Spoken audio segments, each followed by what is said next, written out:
here we have it. Ross's new ride. Another one. And some of you might be asking, as I have been asked this many times already, I thought you were going to keep the F900 forever. I thought it was the best bike you've ever had. I thought it was the best bike ever made. Now, I did think I'd keep it forever, but I've said that before. So maybe deep down, I knew that wasn't going to happen. And it still is the best bike ever made. And the reason I chose to get rid of it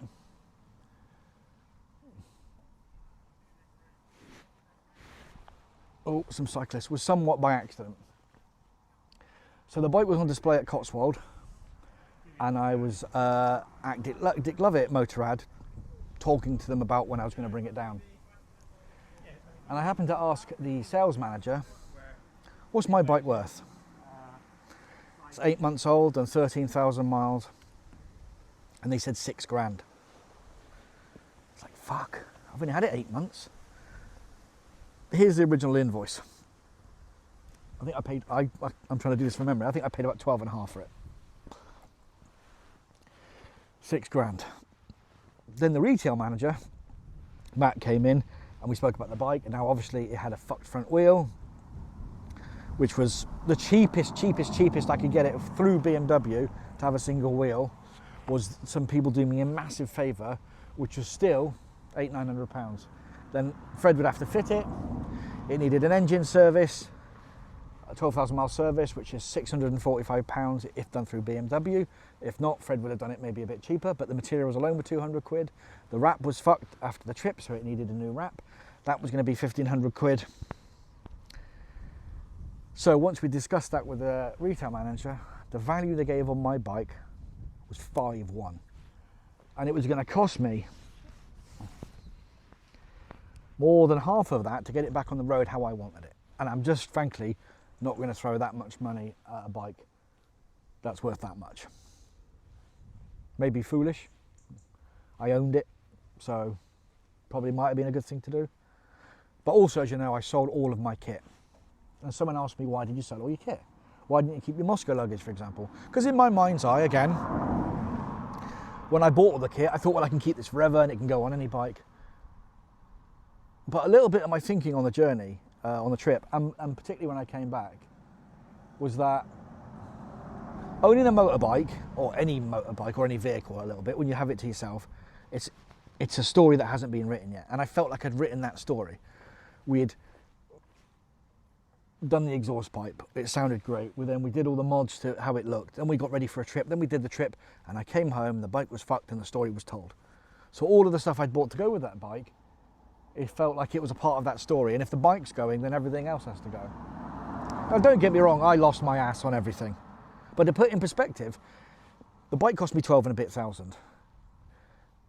It was worth 5.1. So let's say I've lost £7,000 on that. Getting the bike prepped and all the stuff I did for the trip was another £5,000. What's that? Shit. I've not done this math yet. £12,000, and then the trip itself cost me £6,000. So the ownership of that motorbike and the trip I did cost me £18,000 in 8 months. Now, I'm doing okay, but I'm not doing that okay. And then it came to get rid of it. What am I going to get next? I'd seen this, another dealership in this colour, and I thought it was lush. And then they tried to flirt with me at the dealership with the new 1300R, which was a super comfortable bike, by the way. It looks a lot like a Suzuki, but I should imagine it's an exceptional bike. But I felt like for about a night I was going 1300R, R12GS, 1300R, blah, blah, blah, blah, blah. And I didn't know what to decide. But there was one thing that stuck in my mind, that if I had kept the F900, I was going to put a high fender on it and do loads of other cool stuff. And this one already has a high fender. It has a rock solid boxer twin engine. Loads of low down torque. Although, like with all stock boxer engines, they do sound like a wet fart a bit like that. But it was interesting with the high fender. Throughout all of my life, there's 3 motorcycles I've thought about a high fender. There's this one, There's this one, which unfortunately makes me think of this guy, and there's also this one. And that's how we ended up with one. Now, this was a lot of money, this bike.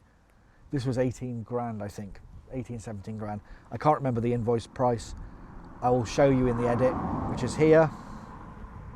I put all of my F900 down, so I put 5,100 down, and it came out a payment of about 180 a month for 3 years. 4,000 miles. Yeah, I'll blow the miles, but I might buy this outright at some point. So we'll see what happens. I will say, actually, on the finance front, I took out an F900R today for a bit of a blast. They're on 0% at the moment. And I did the calculator, and I'll show you again on the screen here, and again, I can't remember. I think it was 4.5 grand in a month. Sorry, 4.5 grand in. Over 36 months. It was like 11, 12 quid a month. Crazy. Cracking bike, though. So, I'm in the middle of fucking nowhere. It's like the fucking M4. Fuck me. Anyway, I've ordered some crash bars for this because the vulnerability of a boxer engine does worry me. I've ordered a new bash plate. I'm investigating exhaust at the minute and a airbox removal and a tune. When I've had two R9Ts before, its predecessor, let's say, I couldn't afford to do the things I really like to do. And I'm hoping this time I can afford to do the things I really like to do. And make this bike look cool. And let it tell its story. And then at some point in the future get my ass handed to it. Anyway, let's have a walk around. British road repair. They get a country lane and glue some gravel it and go, job done.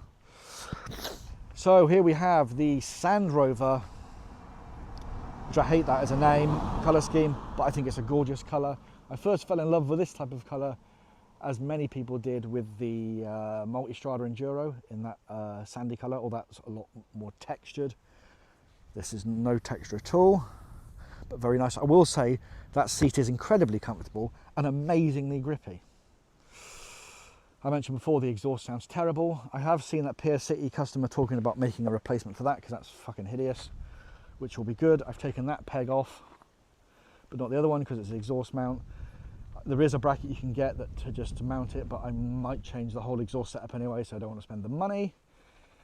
These handguards are useless, and as they mount to here, I don't know if Barkbusters or Acerbis or anybody will make a thing to be able to fit under the reservoir on both sides. So that remains to be seen. It's actually nice just to have a dial again. And I will say that this little screen, whilst it looks like it does nothing, compared to the F900GS and that screen, that just created a load of dirty air, which is very noisy. So that's actually quieter than the F900. These Karoo Street tyres are exceptionally good, amazingly grippy. I do love the red frame. Obviously this is a 719, so it has all the 719 bits.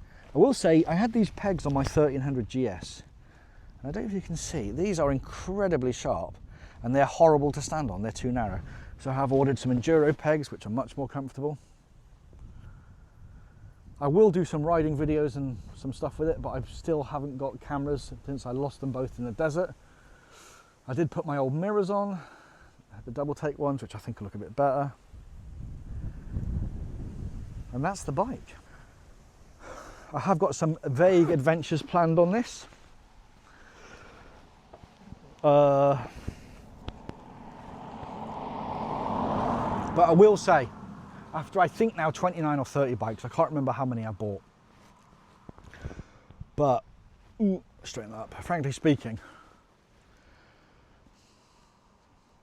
I don't get excited anymore. I've had so many bikes so often. 8 BMW since 2019 and 2 Ducatis and then the Triumph.